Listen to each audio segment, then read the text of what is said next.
Alors, on est encore avec cette déclaration de Jésus, « Je suis le chemin, nul ne vient au Père que par moi ».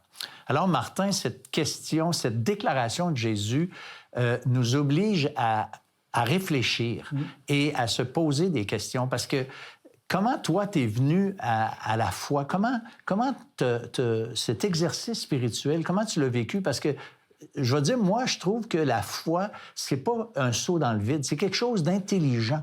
C'est quelque chose de réfléchi. Moi, là, je crois à la Bible. Je crois au Dieu de la Bible, mais j'ai des raisons de croire à ce Dieu de la Bible-là.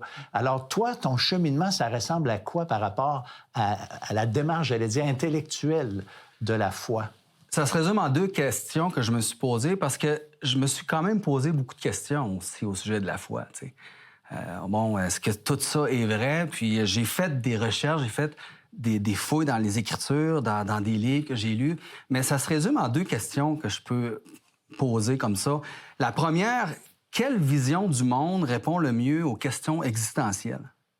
Bon, une vision du monde, c'est une collection de croyances au sujet de, justement, des questions existentielles. Tu sais, on croit à toutes sortes de choses. Je te présente les trois plus grandes visions du monde qu'on connaît.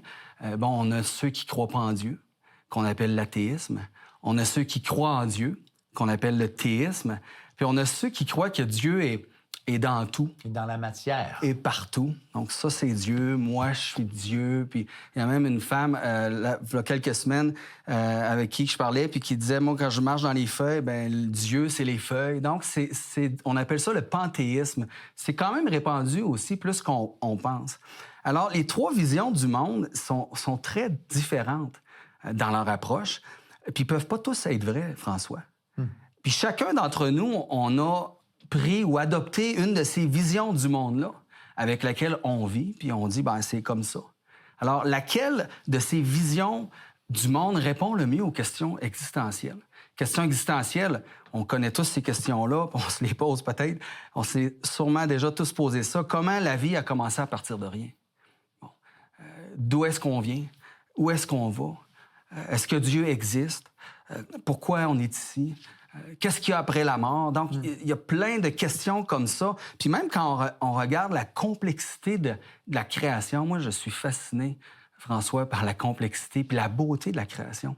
Puis encore tout récemment, je regardais la beauté de cette création-là et je me disais, mais ça se peut pas qu'il n'y ait pas derrière tout ça un Dieu tout-puissant, créateur, qui a de la créativité, qui est derrière ça. Alors pour moi, le théisme, croire qu'il y a un Dieu tout-puissant, répond vraiment le mieux à toutes les questions existentielles qu'on peut se poser. Puis la deuxième question que je veux poser, si Dieu existe, est-ce qu'il s'est révélé à nous? Et là, si on veut répondre bien à cette question-là, il faudrait comme apporter tous les livres qui ont été écrits et qui prétendent être la révélation de Dieu. Puis on n'en a pas juste un, on n'a pas juste la Bible, on a plein d'autres livres. Et toutes les amener puis les analyser, un après l'autre. Puis j'ai même des gens qui me disent, pourquoi toi la Bible, pourquoi pas tel autre livre, pourquoi pas... Puis souvent, je leur dis, amène-le l'autre livre. Amène-le, on va le lire, on va comparer, on va l'étudier.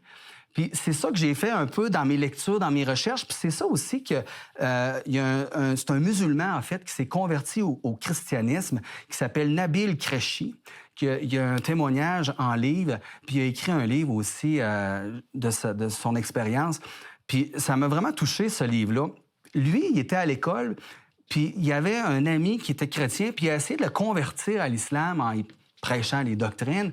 Puis là, l'ami, il répondait à ces questions, puis il était tellement intrigué que Nabil, il a commencé à dire, moi, je vais chercher pour détruire un peu tes croyances. Mais finalement, en cherchant, il s'est rendu compte que la Bible, là, était fiable.